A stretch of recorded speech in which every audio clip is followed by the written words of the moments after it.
प्रणाम सुंदर साथ जी। पिछले वीडियो में हमने श्री कलश ग्रंथ हिंदुस्तानी का प्रकरण 18 पूर्ण किया। आज हम आगे के प्रकरण का पाठ करेंगे।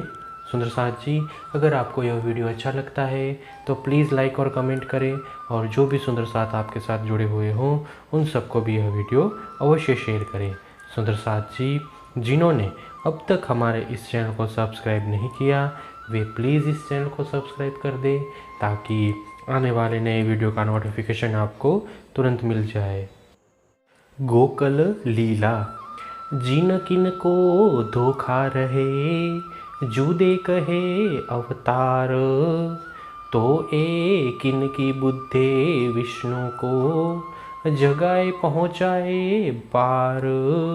किसी को भी इन अवतारों को समझने में शंका न रहे, इसीलिए मैंने अलग अलग अवतारों का पृथक पृथक वर्णन किया है।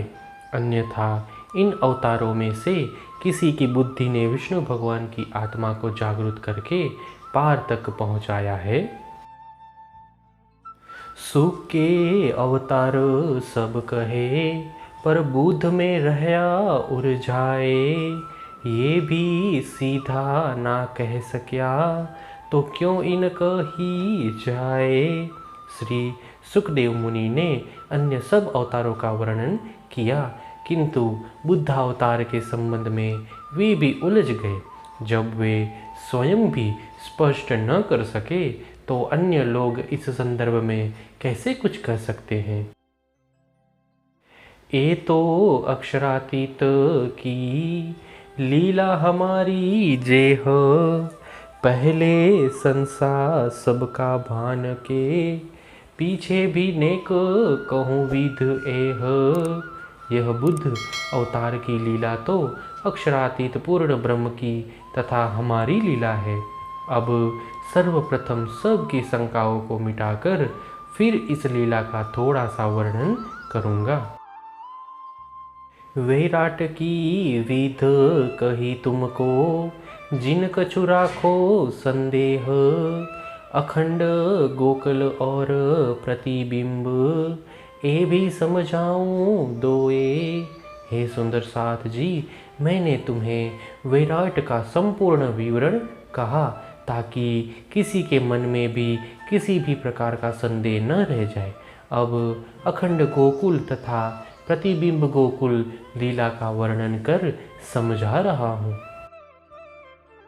ए खेल देखा तो साचा, जो अखंड करूँ इन बेर, पार वतन दिखाए के, सब उड़ाऊं अंधेर।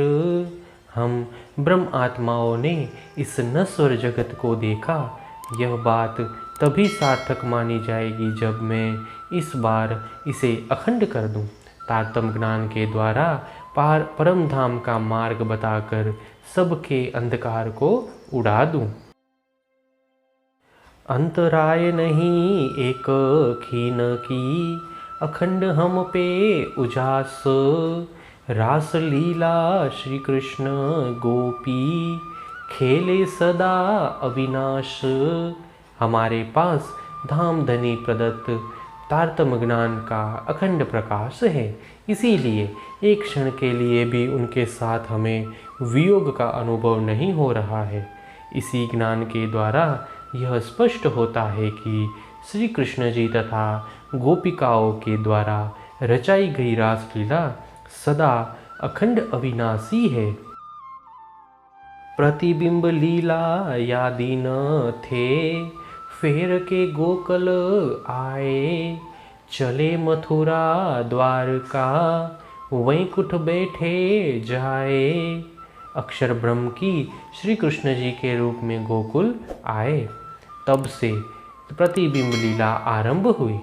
फिर श्री कृष्ण जी मथुरा चले गए, वहाँ 4 दिन तक उनमें अक्षर ब्रह्म का आवेश रहा।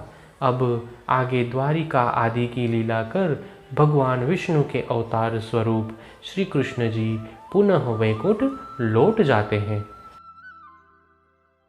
तारतम नूर प्रगटिया, 3 तेजो फोर्यो आकाश, लागी शिखर पाताल लो, अब रेह न पकड़ियो प्रकाश। अब तारतम ज्ञान का प्रकाश उदय हुआ। उसका तेज आकाश को फोड़कर पाताल से लेकर वैकुंठ तक फैल गया। अब यह प्रकाश पकड़ा नहीं जा सकता। किरणा सब में कुलाभिया, गयो वैराट को अज्ञान। दृढ़ाए चित 14 लोक को, उड़ाए दियो उन्मान। इस अखंड तारतम ज्ञान रूपी सूर्य की किरणें सर्वत्र व्याप हो गई है। परिणामतः संसार का अज्ञान रूप अंधकार दूर हो गया है। 14 लोकों के प्राणियों के हृदयों में उपरोक्त तथ्य अंकित हो गया तथा इसने दुनिया के जीव के ब्रह्म विषयक अनुमानों को भी उड़ा दिया। अब जोत पकड़ी ना रहे, बीच में बिना ठोर।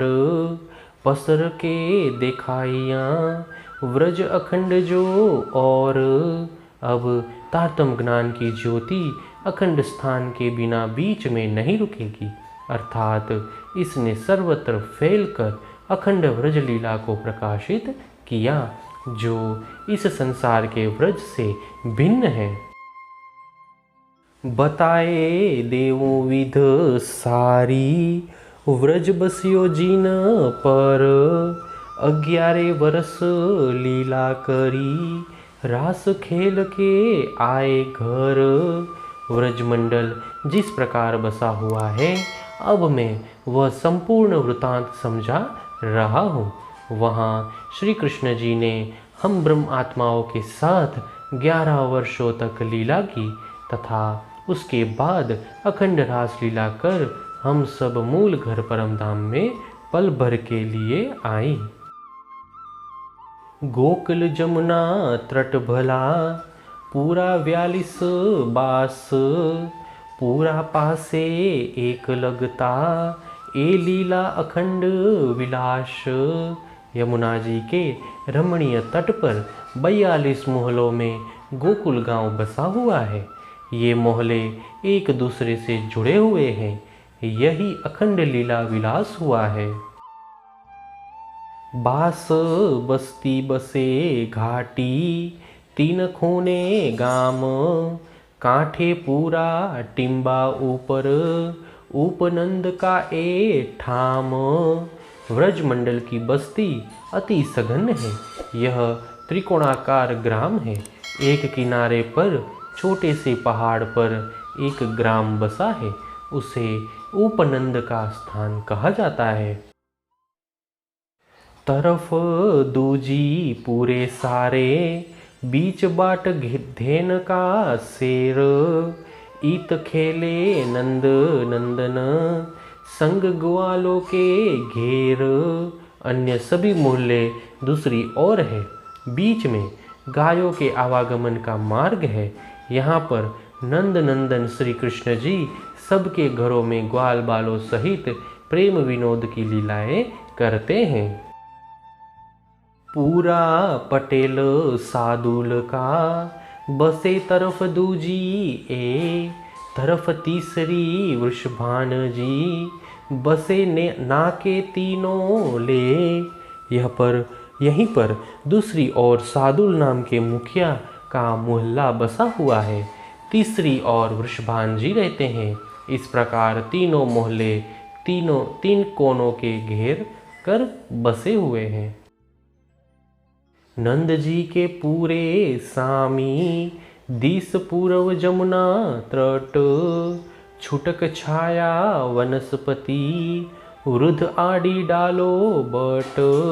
नंद जी के मोहल्ले के सामने पूर्व दिशा में यमुना जी का तट है, जहाँ थोड़े थोड़े अंतर पर लगाए गए वृक्ष पृथक पृथक छाया दे रहे हैं तथा बरगद के पेड़ की टेढ़ी मेढ़ी फैली हुई शाखाएं अत्यंत शोभायमान लग रही है। ये सुंदर साथ जी, इसी के साथ श्री कलश ग्रंथ हिंदुस्तानी के प्रकरण 19 की 16 तक की चौपाई का पाठ पूर्ण हुआ। आगे की चौपाइयों का पाठ हम नेक्स्ट वीडियो में करेंगे। प्रणाम जी।